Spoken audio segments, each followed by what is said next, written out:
back to Sledgehammer Horror, guys. I am Ken Sledge, and let's talk horror. Today, I am joined by actor and producer David Thomas Newman. David, how you doing today, man? Good, man. How are you guys? I've got beautiful weather here, so I can't complain. I'm in Michigan, and it's actually beautiful today. It's not too hot, not too cold. Nice day to get out and mow the lawn, man. What? Really nice. So, for those of you that don't know David, he's been a part of such titles as Wild West Chronicles, as well as Echoes of Violence, which will be coming out soon. I might be already out by the time you guys watch this episode. And then the upcoming Appetite for Sin and Shadowmarsh. And this is something we got to talk about because Matt Fessel is my dude. And Shadowmarsh is something I'm so excited about. I'm a producer on that film. So Shadowmarsh, non-spoiler, what can you tell us about Shadowmarsh? That you have to go see it. That's the perfect answer. So there are a few headlines already out. And I don't even know if I want to say this, but maybe I will. But maybe it is, maybe it isn't a creature feature. Oh, I'll just give that away just because I saw that headline the other day and I was like, oh my God, are they like releasing this info already? So that's cool. And there's definitely some familiar faces. I mean, you already know, but I got to share the screen with some of them, so that was pretty exciting. But I would say you got it. It's gonna stream somewhere. Just stream it, see it. That's it for me. Creature feature. And everybody that knows me knows how excited I am for Shadowmarsh. I had Matt on the podcast a couple of months ago, and he's become a great friend of mine. He's somebody that I talk to at least once a week. Which one? Matthew or Matt? Matt Fessel. Okay. Yeah. Awesome. He's somebody I text, once a week. Great dude. And as soon as I have any information about Shadowmarsh, you guys know that I'll be updating you on it. But you don't need to wait for that because I have all of David's social media links right down here in the description as well. He's going to be on top of it as well. So not only should you follow him for Shadowmarsh updates, you should follow him because he's a kick-ass dude. But to talk about something else, when does Echoes of Violence premiere? So it premiered live at Cinequest Film Festival. Their official selection there. It's fantastic. They're still doing film festivals, I believe, a couple more, but coming up on August 24th, it will be released on Apple Plus TV and streaming anywhere you stream it. So 4th, coming up, a couple weeks. Okay, and I believe this will be premiered after that. So you guys don't have to go look for it because guess what? The link is right down here in the description. So make sure you're clicking the link down here and checking out Echoes of Violence. But the reason I brought you here today, David, I want to know where horror started for you. We know what you got going on right now and what you got going on in the future, but I want to take it back to the past and talk about how it started, your first horror movie. And your first horror movie was? Well, you're wearing shirt, my good man. Oh my gosh. So we spoke about this, Jaws, okay? Now we're taking a trip down Nightmare Lane, all right? I could not. Okay, let me give you the story. So I saw this multiple times because I couldn't, bear to finish it because I was freaking out. I was a little kid, right? I first saw that scene. So the very beginning is already terrifying. The credits are scary enough, right? And the opening scene is freaky. But the scene in the lagoon, when the guy is like, "Are you boys doing all right?" And then his little sailboat goes over, he starts swimming, and you can physically see Jaws underneath his legs. Yeah. My God, I could not go to a lake, which is fresh water, right? I couldn't even, it was hard for me as a little kid to take a bath. That was when I instantly started taking showers. I'm like, I can't see what's underneath me, even though you could. It's a white bathtub, right? So that was the most terrorizing, to this day, scene. If I posted it in a Facebook group the other day, someone was like, "What's the scariest movie you've ever seen?" And I just slapped a screenshot of that scene where Jaws is underneath. Oh my gosh. That is the worst. The first memory that I can think of being terrified was that. And not only that, but Jaws really doesn't get all that gruesome and bloody and nasty. But in Correct. that scene, when you see the leg fall into the water, you know, like that's the one shot you have of that leg being bit off. And that's when you know Jaws is a movie that less is more. You don't see a lot of Bruce the Shark, which obviously mechanical issues. But with that, I think it really heightens the anxiety of the film, not seeing the shark all the time. Do you think he knew that? I remember, You know I can't what? remember all the stories, but Spielberg, there was horrible issues that even down to the editing, and they were cutting and all of this. But the mechanical issues, he's a storyteller, and this was like the first, summer blockbuster considered, right? Mm-hmm. Was it only because of that that's how it ended up being that terrifying? I think it was a happy accident that happened. But this is the dedication of Spielberg. He showed that this film at a worldwide, like a premiere. Like he had like a premiere of it, and he didn't think the audience was scared enough.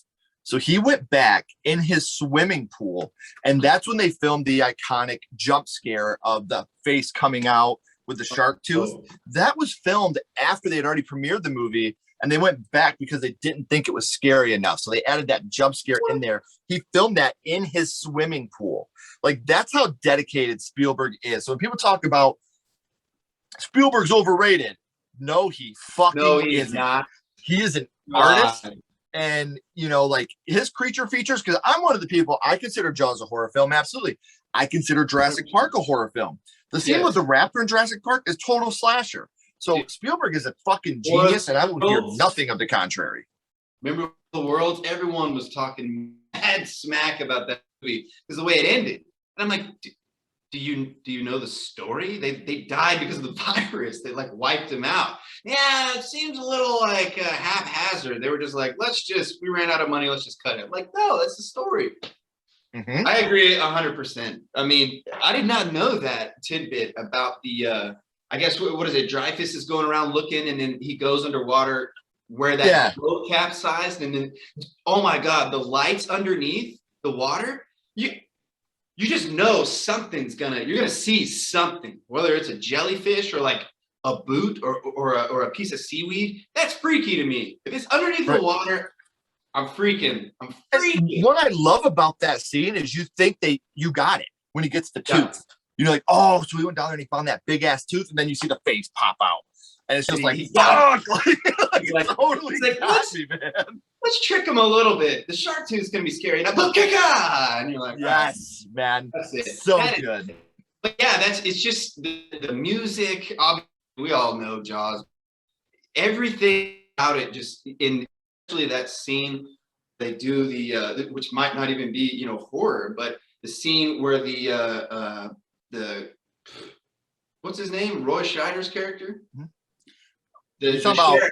He's sitting on the beach, and they do the lens. What is that called again? I forget, but it's like a perspective, and they're zooming. Yeah, where it just zooms right in on his face, and he's got the fear on him. Because that's exactly how you feel when you can see like a shark fin or something, or you see something scary, or you see the door open by itself. You get that's exactly how you feel. Oh my gosh. Everything about it was just, I'm scared.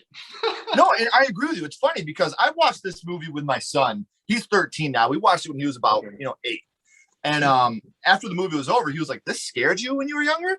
I was like, "Motherfucker, you see?" I mean, by this point, he had already watched. My son is the horror guy in the family with me. My girls, not so much, but my son, he loves it. By this time, he had already seen Saw and all these movies from today. Okay, yeah. So going back and watching Jaws, he's like, "This scared you?" I'm like, "Bitch, this still scares me." Yes. Yeah, we didn't have anything of like Saws and all the other jump scares, found footage, and all these other trendy horror films, which are just as scary. But I mean, they back in the 70s, man, it was some weird stuff going on up here, and everyone was like, let's put it on film and terrorize everyone for decades. And here we are. Man, and it's great because Jaws is one of those movies that to me still stands up today. The only negative I can say about Jaws, and it's not even about the film itself, the only negative I can say about it is I wish so badly that this would have been a one-off film. There was no reason to do any sequels to this movie. This was the perfect one-off film. And the only other one I could think that's even close, even though I love The Exorcist 3 with all my heart, it's in my top 20 favorite horror films. The Exorcist should have been a standalone film as well. Like I said, I love part 3, but just the fear that part 1 has, you can't duplicate that. You couldn't duplicate that with Jaws. And I hate that. I was just literally reading the other day. I have no clue where the article is, but you could just Google it.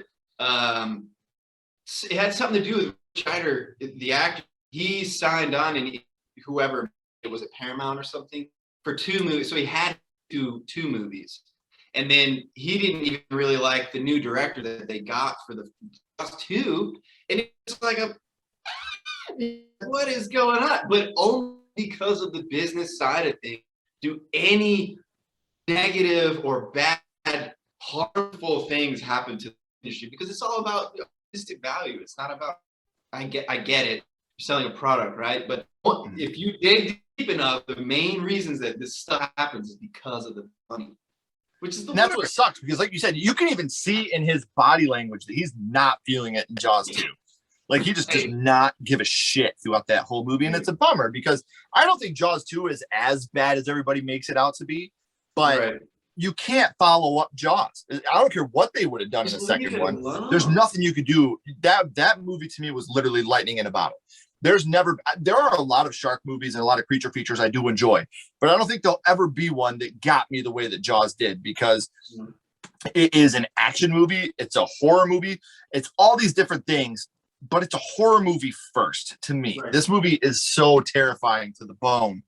And this is a movie that has a lot of iconic scenes. We talked about which one affected you the most already, but Dave, what would you say your favorite scene from Jaws is?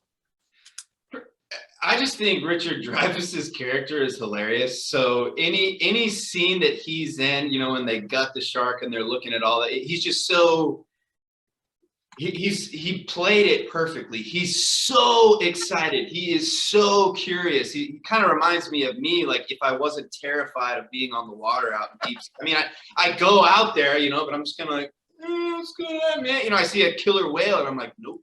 But he's just so, in the beanie and the little fluffy beard, he's just sort of like this erratic. Maybe it's just because it reminds me of me. Like I get the guy. Right. So, but then when they all get together and they're, you know, the buoys, that to me that's the intelligence of, hey, we're gonna make it out of this alive, but I'm still freaking out. Yeah. There's gonna be some negative shit happening inside our body. It's so clever. It's smart. It's clever. It was just everything about that dang movie. The coloring and the freaking truck he drives, the old Z71, the oh my gosh. And I think another reason why I relate, you know, I just watched Prometheus and then Alien the night before that.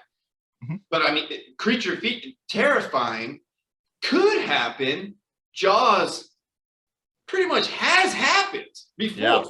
You know, that's a real I mean, should we be terrified of sharks in the real world? You know, probably not. You know, should I go take a bath if I want to? I'm going to be fine. But that could really happen. And they acted it so well. Everything kind of piggybacking on you don't see the shark that often, and just that's what would happen if you were out on the water. You can't just dive down there and see everything. You don't have a periscope. Everything about it was terrifying, super realistic. You know, if there's a megalodon. And you just brought up something that I like to compare with Alien, because in Alien, you know, the best tagline of any movie ever, by the way, in space, no one can hear you scream. But there's that fear of the unknown, you know, yes. The unknown that's in the ocean, the unknown that's in space. We haven't discovered everything that's in that fucking ocean yet, man. There's so many things in there that we don't even know about. And the fear of going down there. And we don't even really go down there in the movie because it comes to you. Correct. You know, like that's, to me, that's why I agree with you. I think that those movies are the scariest because they have that, they're grounded in reality. There's the factual parts to these movies where I've seen a shark. You know, I could, you know, and one of the scenes that really affects me as an adult, it affected me as a kid in a different way, but the Alex Kittner death, you know, you're watching this kid die. And yes, okay, I get it, guys. You don't really see the kid die, but you see the kid die, okay? And as a father, it rips your heart out. As a kid, it scares you. As a father, it scares you for a completely different reason, but it's beautiful the way they shot it. And I want you guys to look Go on Google and look up the picture of a scene they didn't use, and you see Bruce the shark coming up and getting the kid in this picture. God. It's gnarly, man. It's so gnarly. But I'm glad it didn't make the cut because I love being able to use my imagination in these scenes. You know, like that's why I love the Texas Chainsaw Massacre so much. People talk about Texas Chainsaw and they're like, oh my God, that movie's so gross and bloody. No, it isn't. Go back and rewatch Texas Chainsaw. It's not. It's really, a lot of it is left up to your imagination, whether it be shadows on the wall or the doors getting slammed shut. You know, it's a lot of it's left up to your imagination, which is just like Jaws. So and just like a book, you know, and you're reading a book like that, you know, whether it is something like a horror or adventure or like a fantasy, that's even crazier, right? You come up with everything. I mean, they spit out the words and they can be as eloquent as possible, but each person in their brain is going to be something different. That's why, you know, when people see movies that are, you know, cult franchises or, you know, New York Times bestseller, like, you know, I just pictured this person a little bit differently. Well, yeah, you did. We all did. We all know they had brown hair, or, you know, we all know the shark was massive and had a shitload of teeth. But exactly how you, what if it was a hammerhead? What if they didn't describe it? You know, you just, that's kind of true too about how you know, remember memories. You don't, I don't know, do we remember in color? You sort of remember things about it. But like the scene with the Alex when he's dying, the child death, you don't want to see that. But that's probably, if you were a kid, how you would remember it. You would remember the feeling and the emotion and maybe something about what you saw. But it's like you don't have a picture of it. So when they, you know, don't show the scene and they cut that, it allows you to freak yourself out. You connect the dots and you always make it so much worse than it actually was. Yeah. But that's the best. That's the part of the ride. I agree. I'm 100% on board with you. I think that's what makes a horror movie when I can use my imagination. So, David, we talked about your first horror movie, which was Jaws, an iconic movie that we all love so much. But now, my friend, I got to go scream on you. What's your favorite scary movie? What's your favorite horror movie of all time? I would have to say Scary Movie. That counts, right? I'm just gonna plug Dave Sheridan and say Dave Sheridan. There you go, Officer Doofy. Gail Swallows. I already said it though. I can't really. I think Alien. That's just. I mean, but I think I might be a little bit addicted to that whole idea. The whole franchise is one thing or another. Everybody's got their boo-hoo, this one's not good, and blah blah blah. You know, Ron Perlman, I hate that guy. Whatever. The story to me. I love sci-fis and that adventure of it's kind of like fantasy to me, but I've always been fascinated with space. Another weird thing, I'm terrified of heights and I am freaking out. Like if I see any of the spacewalks and stuff, I'm freaking out. But that's the only way for us to go. So it's always fascinated me, whether it was a horror or not. And then when I saw Alien as a kid, I was a Boy Scout. And we worked with like the carnivals and did tons of stuff at school. So we had we made a haunted house. We made all these paper mache eggs. We blew up balloons and then, you know, paper mache them. Freaky looking. Before I even saw the, oh my God, that's awesome. Yes, man, I could totally relate, brother. Dude, it was like, even my buddy's dad was super excited talking. He was like, "Oh yeah, remember?" And so I was just going, "Dude, I haven't even seen this." So I had to sneak around and find a way to watch that movie as a kid. And I just H.R. Geiger just that got me looking at his art and all of that. So something obviously is probably one of the best creature features, arguably. But everything else about, you know, being alone and the tagline you mentioned and that survival and just seeing, you know, oh my God, the crazy. I'm just a little kid, right? You know, action. I wish I hadn't touched on it earlier, but that is really by far because it's everything I want, not just a horror, right? It's horror, it's action, there's funny parts, there's, you know, the science is believable. It's, you know, the most believable thing about it's a cargo ship. It's just a cargo ship. You know, we're not a cargo ship. Or we don't pick up go land and go, we're not a rescue mission. We're here to work, man. I'm here to make some money. And then I think Prometheus does a great job of tying back into that. Everyone's just, nah, man, I'm just here to work. And then Yep. glass bubble hats get, eaten alive.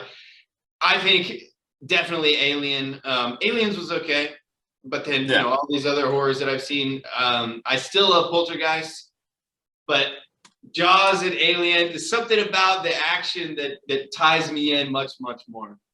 See, I totally thought you were going to say, and I could totally picture a little David in his Boy Scout uniform watching Alien and trying to whittle a knife as quick as you possibly can out of a piece of wood. A shank. A little alien shank. I could do that. You know what? I might do that in a little bit. I'm freaking out. We got the Musks and the whoever, the Bransons and Bronsons and whoever else is going to space. We're all going to be there commercially, hopefully, before we right. Gotta have an alien. Gotta have a space shank. Gotta have it.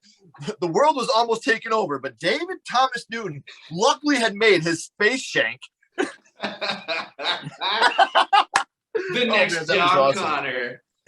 Scared shark phobia, space phobia guy whittles knife. Florida man. Well, that's a fucking headline right there, man. That's Pedro, a headline right there. New York Times. Man whittles alien shank, saves world. This whole episode is going to become a horror itself. It's like, what the heck are these guys even talking about? So, man, I know we got a little off track there with space shanks, but I got to go back to Jaws here for a little bit because we always end this, David, with the same question. We're going to rank Jaws on a skull count. Now, what we're not doing is we're not being critics. We're not ranking it on production, score, acting, nothing like that. We're ranking this movie strictly on what it means to you and how much it affected you upon first viewing. So 0 skulls being the worst, 5 being the best, and you can use half and quarter skulls. What would your ranking of Jaws be, my friend? For me, how it affected me poorly. Well, that could go either way. I could answer it going, man, it was fantastic because it's still one of my favorite movies. But the first time I saw it, I would probably be like 0. I am freaking out over here, man. I'm like peeing my pants. Now I can't take baths. I can't go swim at the pool. I can't go to the lake. I would say you gotta give it a 5 skull then, because it definitely right in the middle. Okay, fair enough. 5 skulls and 1 crossbone. There you go. Well, man, dude, this has been so much fun. David, don't go anywhere. I got a couple more questions for you. Totally. Everybody else, I know I said this at the beginning, but I'm going to say it again because I really want you to do it. Make sure you're clicking the links down here in the description. Give this guy a follow on social media. Watch the film down here. We got it down here. I promise you're not going to regret it, guys. And Shadow Marsh, as soon as I have any updates about that, I promise you I'll be giving them out to you because I'm so damn excited about this film. So, as always, guys, keep talking horror. Stay what you are, and we'll see you guys soon.